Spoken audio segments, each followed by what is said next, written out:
जय सिया राम। मैं आचार्य राजेश श्री राम जन्मभूमि अयोध्या से प्रिय दर्शकों प्रस्तुत हुआ आप सबके समक्ष अगस्त महीने का राशिफल लेकर के। और आज नंबर है तुला राशि का। तुला राशि के जातकों को जानेंगे उनके स्वास्थ्य का हाल अगस्त महीने में कैसे रहने वाला है, उनके धनागमन, धन संचयन, शिक्षा, संतान, प्रेम प्यार, व्यापार व्यवसाय, गृहस्थ जीवन, भाग्य और करियर सबके बारे में विस्तार से जानेंगे। प्रारंभ करने से पहले बता दूं, ये वीडियो आपके चंद्र राशि पर आधारित है। यदि आपको अपनी चंद्र राशि नहीं पता है तो अपने प्रचलित नाम के आधार पर इस वीडियो को देखकर लाभ उठा सकते हैं। आइए पहले फटाफट जानते हैं कि ग्रहों की क्या स्थिति अगस्त महीने में तुला राशि के जातकों के लिए, कौन से योग बन रहे हैं। आइए उसको समझने का प्रयास करते हैं। बहुत संक्षेप में, राशि स्थान आपका खाली है, द्वितीय तृतीय चतुर्थ स्थान खाली है। पंचम स्थान पर शनिदेव वक्री अवस्था में अपनी ही मूल त्रिकोण राशि कुंभ राशि पर गोचर कर रहे हैं। बहुत जबरदस्त बल उनको प्राप्त हो रहा है। छठे स्थान पर राहु अच्छा गोचर है आपके, मीन राशि का राहु, और सप्तम स्थान खाली है। और अष्टम स्थान पर गुरु और मंगल का गोचर चल रहा है। गुरु यहाँ पर लंबे समय तक रहने वाले हैं और ये 15 मई 2025 तक यहाँ पर रहेंगे। मंगल 26 अगस्त तक यहाँ रहेंगे। 26 अगस्त तक मंगल का एक गोचर आपके लिए कुछ मामलों में अच्छा तो कई मामलों में गड़बड़। उसके बाद 26 अगस्त के बाद मंगल का गोचर आपके भाग्य स्थान पर आज होने लगेगा। बहुत शानदार गोचर हो जाएगा और यहाँ पर मंगल लंबे समय तक रहने वाले हैं, सितंबर तक चलेंगे। सूर्य आपके यहाँ पर 16 अगस्त तक रहने वाले हैं। 16 अगस्त तक सूर्य यहाँ पर दिग्बली अवस्था में विराजमान रहेंगे। शानदार गोचर। उसके बाद और भी अच्छा गोचर 16 अगस्त से 16 सितंबर के बीच में आपके सिंह राशि पर गोचर करेंगे, लाभ स्थान पर गोचर करेंगे। उनका अपना घर है, शानदार है, प्रॉफिट के आपके प्रोजेक्ट मैनेजर हैं वो, तो इसलिए बहुत शानदार परिणाम आपके लिए लेकर आए हुए हैं। और ये चल रहा है, आगे भी चलता रहेगा 16 सितंबर तक। शुक्र सिंह राशि पर 31 जुलाई से आ चुके हैं। शुक्र और सूर्य का यहाँ पर लक्ष्मी नारायण योग बनेगा। शानदार गोचर यहाँ पर रहेगा। लेकिन 25 अगस्त तक यहाँ पर शुक्र विराजमान रहेंगे। 25 अगस्त के बाद वो आपके द्वादश चले जाएंगे, वो भी अच्छा परिणाम। द्वादश शुक्र द्वादश जाकर के भी अच्छा परिणाम देते हैं। बुध सिंह राशि पर ही चलेंगे, आपके एकादश स्थान पर लाभ मार्ग चलेंगे। शुक्र के साथ लक्ष्मी नारायण योग बना करके चलेंगे। सूर्य के साथ बुधादित्य योग बनाकर चल रहे हैं। शानदार गोचर। लेकिन 22 अगस्त तक ही यहाँ पर रहेंगे। रेट्रोग्रेड हैं इस समय, अर्थात वक्री चल रहे हैं। 22 अगस्त को वक्रगत करते हुए पुनः कर्क राशि पर आ जाएंगे। यहाँ पर रहेंगे 4 सितंबर तक। 4 सितंबर के बाद पुनः सिंह राशि पर चले जाएंगे। बुध का गोचर हर दृष्टि से आपके लिए फायदेमंद है। शुक्र को मैंने बताया कि 25 अगस्त के बाद द्वादश चले जाएंगे, यहाँ पर आगे सितंबर तक रहेंगे। केतु देव विराजमान है आपके द्वादश स्थान पर। ये रहा ग्रहों का योगायोग। क्या परिणाम है इसका, आइए जानते हैं। सबसे पहले आपके स्वास्थ्य का जानते हैं। स्वास्थ्य ही हमारी सबसे बड़ा धन है। स्वास्थ्य हमारा, हेल्थ इज वेल्थ कहा गया है। तो स्वास्थ्य के स्वामी है आपके राशि के स्वामी है शुक्र। शुक्र गोचर कर रहे हैं सूर्य के साथ। प्रोजेक्ट लीड अर्थात जो आपके स्वास्थ्य के कारक ग्रह जो है वो है सूर्य। उनके साथ राशि के स्वामी गोचर कर रहे हैं। स्वास्थ्य अच्छा रहेगा, निस्संदेह अच्छा रहेगा। राहु आपके छठे स्थान पर गोचर कर रहे हैं। उपचय स्थान पर राहु गोचर करेंगे, अच्छा परिणाम देंगे। राजयोग कारक होते हैं, यहां पर रोग ऋण शत्रु समाप्त करते हैं। लेकिन कुछ पेट संबंधी विकार देंगे आपको। कॉन्स्टिपेशन हो सकता है, पाइल्स आदि की समस्या बढ़ सकती है। बाकी उसके अलावा लाभ ही लाभ देते हुए दिखेंगे। केतु की दृष्टि पड़ रही है तो इससे आपको थोड़ा स्पिरिचुअलिटी से भी आपको लाभ होगा। जितने स्पिरिचुअल होंगे हेल्थ उतनी अच्छी आपकी होगी। ये रहा हेल्थ का हाल अगस्त महीने में। ऑलमोस्ट गुड है, कहीं कोई प्रॉब्लम नहीं होती हुई दिख रही है। स्वास्थ्य का थोड़ा सा ख्याल रखना पड़ेगा। 25 अगस्त के बाद जब शुक्र यहाँ आएंगे, दृष्टि यहाँ पर राहु से संयुक्त होगी, तो जो डायबिटीज से पीड़ित लोग हैं, शुगर आदि की बीमारी से पीड़ित हैं, यूटीआई आदि से पीड़ित हैं, मूत्र संबंधी कोई रोग है, यूरिनरी संबंधी प्रॉब्लम, उस समय थोड़ी सी बढ़ोतरी होती हुई दिखेगी यहाँ पर 25 अगस्त के बाद में। अब आते हैं धन की स्थिति। तो पहले धनागमन देखते हैं। धनागमन आपके प्रॉफिट के स्वामी, धनागमन अर्थात प्रॉफिट, सोर्स ऑफ इनकम, ये एकादश स्थान से देखेंगे। लाभ स्थान इसी को कहा जाता है। इच्छाओं की पूर्ति का भी स्थान इसी को कहा जाता है। और सूर्य देव यहाँ पर गोचर करेंगे 16 अगस्त के बाद से। तो आपके 16 अगस्त के बाद इच्छाओं की पूर्ति होगी, धनागमन बढ़ेगा, शुक्र का भी साथ है, बुध का भी साथ है, कोई भी ग्रह एकादश स्थान पे जाता अच्छा परिणाम देने लगता है। तो धनागमन संबंधी कहीं कोई समस्या नहीं बल्कि और लाभ होता हुआ दिख रहा है, कई तरफ से लाभ होता हुआ दिख रहा है। धनागमन के मार्ग बढ़ते हुए दिख रहे हैं, उनका फ्लो बढ़ता हुआ दिख रहा है। अब धनागमन तो होता हुआ दिख रहा है, खूब होता हुआ दिख रहा है तुला राशि के जातकों, लेकिन वो रुकेगा कि नहीं रुकेगा उसको देखेंगे यहां से। तो यहाँ के स्वामी आपके अष्टम, आपके द्वितीय स्थान धन स्थान के जो स्वामी हैं, ये धन स्थान है। धनेश आपके गोचर कर रहे हैं अष्टम स्थान पे। धनेश का अष्टम जाना अच्छा नहीं है, लेकिन चूंकि धनेश अष्टम जाएंगे और अष्टम अपने ही घर को देखेंगे, ये थोड़ा सी अच्छी बात हो गई। और गुरु के साथ संयुक्त है तो समझदारी दिखानी पड़ेगी। धन को रोकने के लिए विवेक का इस्तेमाल करना पड़ेगा। गुरु अर्थात समझदारी, मंगल अर्थात बल शक्ति, और गुरु अर्थात समझ बुद्धि। तो इन दोनों का जो संयोग हो बढ़िया से हो जाएगा, तब फिर आपका धन रुकेगा, अन्यथा धन का नाश होगा। रुका हुआ धन व्यय हो जाएगा, खर्च हो जाएगा। दूसरी बात, मंगल यहां पर वाणी को विकृत करते हुए दिख रहे हैं। आपकी वाणी के कारण कुटुंब में कलह पैदा हो सकती है। घर परिवार में माता पिता सास ससुर आदि सबके साथ यहां पर समस्या पैदा होती हुई दिख रही है। प्रॉपर्टी संबंधित विवाद होता हुआ दिख रहा, प्रॉपर्टी के लेकर के चिंताएं बढ़ाए गए। तो यहां पर समझदारी दिखानी होगी, बुद्धि का कौशल दिखाना होगा, तभी आप इससे बाहर आ सकते हैं। तो धनागमन धन संचयन। अब आते हैं आपके शिक्षा और संतान पे। शिक्षा के स्वामी आपके पंचमेश हैं शनि, वक्री होकर के विराजमान है, फलता अच्छा परिणाम देते हुए दिख रहे हैं। आपके छठे स्थान को भी, सुख स्थान को भी अपने प्रभाव में ले लिए, चेष्टा बल बढ़ा हुआ, स्थान बल बढ़ा हुआ है। तो कुल मिलाकर के विद्यार्थी वर्ग को इससे विशेष लाभ होता हुआ दिख रहा है। जो विद्यार्थी हैं उनको धनागमन होता हुआ दिख रहा, अर्थात नौकरी लगती हुई दिख रही है। परीक्षाओं में विजय का योग बना के चल रहे हैं राहु। तो तुला राशि के जातकों के लिए जो विद्यार्थी हैं वो नोट कर लें, अपना परिश्रम बढ़ा दीजिए। शनि है, परिश्रम तो करवाएंगे साहब, बिना परिश्रम करवाए, बिना अपने पैरामीटर पर खरा उतारे वो देते नहीं कुछ।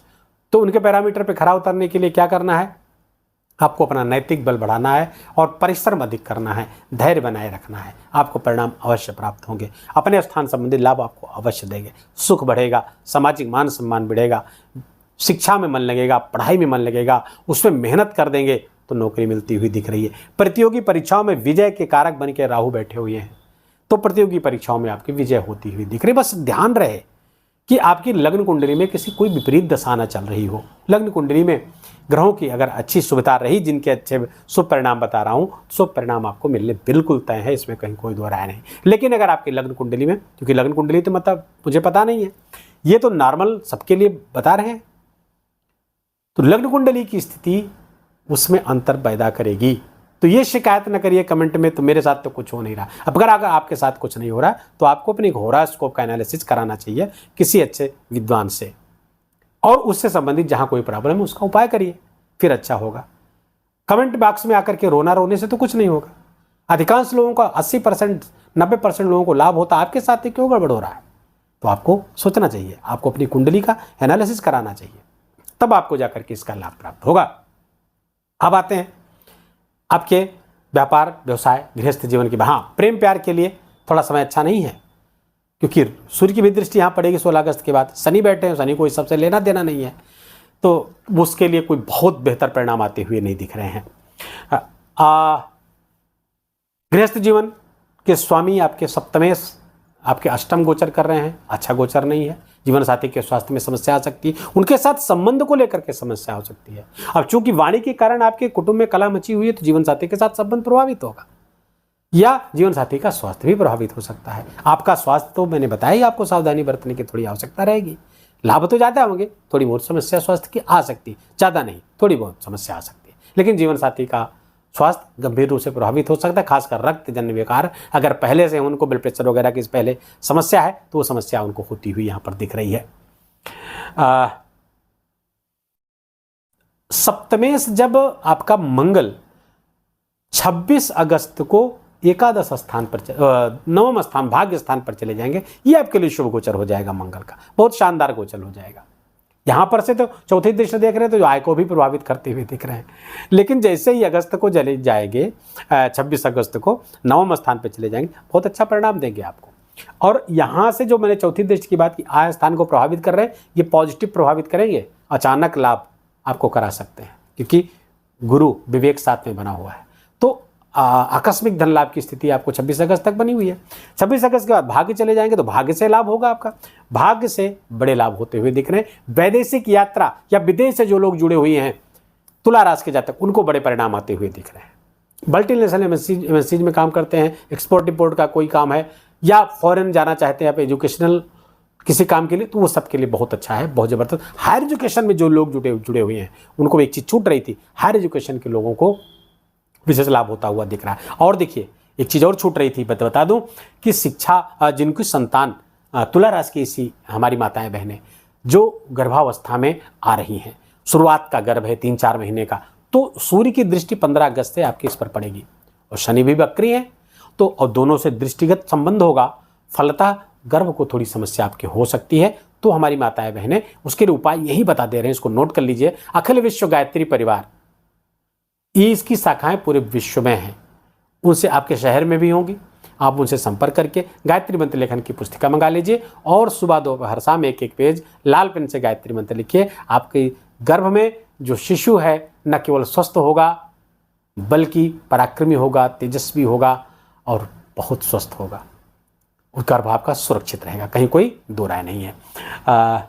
तो ये शिक्षा संतान का, हाँ व्यापार व्यवसाय आपका यहाँ पे थोड़ा प्रभावित होता हुआ दिख रहा है, क्योंकि सप्तमेश इस समय 26 अगस्त को यहाँ चल रहे हैं, वहाँ पर भी विवाद होने की संभावना है।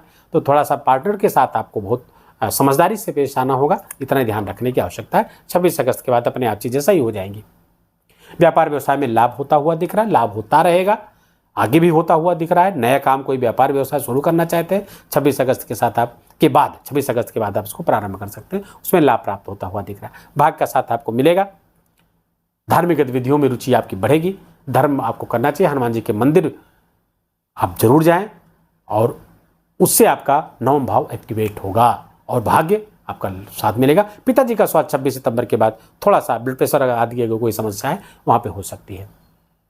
16 अगस्त तक करियर में जबरदस्त उन्नति, सूर्य दिग्बली होकर के बैठे हुए हैं, करियर में प्रमोशन आदि की संभावना बनी हुई है। उसके बाद अपने ही घर पे चले जाएंगे तो वहाँ भी प्रमोशन करवाते हुए दिख रहे हैं, लाभ मार्ग पर बढ़ता हुआ दिख रहा है, कोई बड़े प्रोजेक्ट पे आपको काम मिलता हुआ दिख रहा है, ये सब बहुत अच्छा होता हुआ दिख रहा है। तो कुल मिलाकर के टोटलिटी में देखें तुला राशि के जातकों के लिए बहुत अच्छा समय है। अचीवमेंट कोई बड़ी हो सकती है, कुछ बड़े शुभ समाचार प्राप्त हो सकते हैं, लेकिन जीवन साथी के स्वास्थ्य का ख्याल, कुटुंब में कलह आदि न मचे, ऐसा वातावरण न बनने पाए, इन 2-3 चीज़ों का आपको ध्यान रखना होगा। बाकी ये समय बहुत अच्छा है, इसका खूब मेहनत करके, खूब परिश्रम करके इन अनुकूल परिस्थितियों का, इन अनुकूल ग्रहों की दशाओं का आपको लाभ लेना चाहिए और कमर कस करके उस दिशा में प्रयास करना चाहिए। वीडियो को यही विराम देंगे, उसके पहले 5 त्योहारों की बात कर लें। हाँ, अभी उपाय नहीं बताया, उपाय क्या करें तुला राशि के जाता है। देखिए सबसे पहला उपाय, आपके पंचम शनि चल रहा है। पंचम शनि, जो राशि से पंचम शनि आता है जिसको कंटक शनि कहते हैं, मांदी शनि आपको परेशान कर सकता है। तो ये कभी कभी तो ढैया 7.5 से भी ज़्यादा नुकसान देते हैं ये शनि, इसलिए सावधान रहने की आवश्यकता है। हनुमान चालीसा का खूब पाठ करिए, खूब पाठ करिए। खूब पाठ करने से मतलब कम से कम 11 बार पाठ करिए, दिन भर में कभी भी करिए, सुबह से लेकर रात तक सोते तक आप 11 बार कंप्लीट कर लीजिए। उससे अधिक हो जाए तो और सो फार सो गुड, बहुत अच्छा। हनुमान चालीसा का खूब ज़्यादा से ज़्यादा पाठ आपको करना चाहिए, और कुछ और करने की आवश्यकता नहीं। शुक्र यहाँ पर नीच के होंगे आपके, कब से? 25 अगस्त से। तो यहाँ पर थोड़ा सा कच्चे दूध से नहाना आपके लिए 25 अगस्त के बाद से कच्चे दूध को पानी में मिलाकर नहाना आपके लिए शुभ होगा। इत्र आदि का, परफ्यूम वगैरह का इस्तेमाल करें। साफ सफाई, छोटी कन्याएं हैं उनको दही और चीनी खिला करके शुक्रवार के दिन उनका आशीर्वाद लीजिए, इससे भी ये नीच के शनि से आपको लाभ मिलेगा। शनि यहाँ पर डेबिलिटी में जाएगा जो थोड़ा सा नुकसान कर सकता है, खर्चे आदि बहुत बढ़ा सकता है। बाकी अब आते हैं त्यौहार पर। बहुत महत्वपूर्ण त्यौहार है, 5 त्यौहार है इस महीने और 5 बहुत महत्वपूर्ण है ज्योतिष की दृष्टि से तो अत्यंत महत्वपूर्ण। पहले नागपंचमी, नागपंचमी 9 अगस्त को है। अब जिनकी कुंडली में सर्पदोष है, काल सर्पदोष है, राहु की दशा, अंतरदशा, महादशा कुछ भी चल रही है, शनि की दशा, महादशा, अंतरदशा चल रही, तो या राहु शनि, राहु गुरु, राहु बुध चाहे कहीं बैठे हुए हैं तो, या राहु गुरु, तो इन सब के लिए नागपंचमी बड़ा शुभ होता है। इनके उपचार के लिए क्या करें? रुद्राभिषेक जरूर करें, रुद्राभिषेक करिए और घर के द्वार पर दोनों तरफ गाय के गोबर से आप सांप की प्रतिमा बनाएं, मूर्ति बनाएं और उसका पूजन करें लावा और दूध से। लावा किसका? धान का लावा, जिसे खील कहते हैं। इसका पूजन करने से शास्त्रों में कहा गया है नाग पंचमी के दिन ऐसे नाग की पूजा करने से तक्षक नाग, जो राजा नागों के राजा हैं, बहुत प्रसन्न होते हैं और 7 पुस्त में उनको सर्पदंश का कोई भाव अपने 7 पुस्त में किसी को नहीं रहता है। इसका पूजन अवश्य करना चाहिए। 19 अगस्त को रक्षाबंधन, बड़ा प्यारा त्यौहार भाई बहनों का। भद्रा की छाया इस दिन भी रहेगी, इस बार भी लगातार चल रही। आपको 1:25 पर अच्छा है कि भद्रा समाप्त हो जा रही है। टाइम नोट कर लीजिए, 19 अगस्त दोपहर 1:25 तक भद्रा समाप्त हो जाएगी। तो हमारी बहनें अपने भाइयों को 1:25 दोपहर 1:25 के बाद रक्षाबंधन बांधे, शुभ रहेगा। पुत्रदा एकादशी, 2 एकादशी हैं। पुत्रदा एकादशी आपको 16 अगस्त को है, जया एकादशी 30 अगस्त को। एकादशी व्रत बहुत महत्वपूर्ण है चंद्रमा के लिए। मैंने बताया कि जो त्यौहार मैं बताता हूँ ज्योतिषीय दृष्टि से बहुत महत्वपूर्ण होते हैं, इसलिए उन व्रतों और त्यौहारों को मैं शामिल करता हूँ अपने वीडियो में। एकादशी का व्रत चंद्रमा के लिए, कैसा भी चंद्रमा हो, अच्छा हो, बुरा हो, या डेबिलिटी में हो, नीच का हो, बुरे ग्रहों के साथ बैठा हो, एक केमद्रुम योग बना करके बैठा हो, जो दरिद्र योग होता है, सबके लिए बहुत अच्छा है कि आप एकादशी का व्रत करिए। कृष्ण भगवान का व्रत है, कृष्ण चंद्रावतार है, बहुत प्रसन्न होते हैं। और इन 16 और 30 अगस्त को जो एकादशी है उसके बीच में एक बहुत ही प्यारा त्यौहार आ रहा है हम सभी सनातनियों के लिए, और वो है कृष्ण जन्माष्टमी। कृष्ण जन्मोत्सव हम लोग मनाएंगे 26 अगस्त को। और पद्म पुराण में कहा गया है इस जन्मोत्सव को मनाने वाले, व्रत कर मनाने वालों की भगवान हर इच्छा पूरी करते हैं। वीडियो को ही समाप्त करेंगे। वीडियो अच्छा लगा हो, आपके काम का लगा हो, इन्फॉर्मेटिव लगा हो, मेरा बोलना आपका सुनना सार्थक हुआ हो, तो इस वीडियो को लाइक करिएगा, अपनों के साथ शेयर करिएगा ताकि उनको भी इस वीडियो का लाभ प्राप्त हो सके। और कमेंट में जय सिया राम लिखना बिल्कुल भी मत भूलिएगा। मेरा विशेष निवेदन, विशेष आग्रह आपसे। चैनल पर नए हैं, आपका हार्दिक स्वागत है। इसको सब्सक्राइब कर लीजिए, बेल आइकन की घंटी दबा लीजिए। अपना ख्याल रखिए, अपनों का ख्याल रखिए, माता पिता की खूब सेवा करने की आशीर्वाद लीजिए। जय जय सिया राम।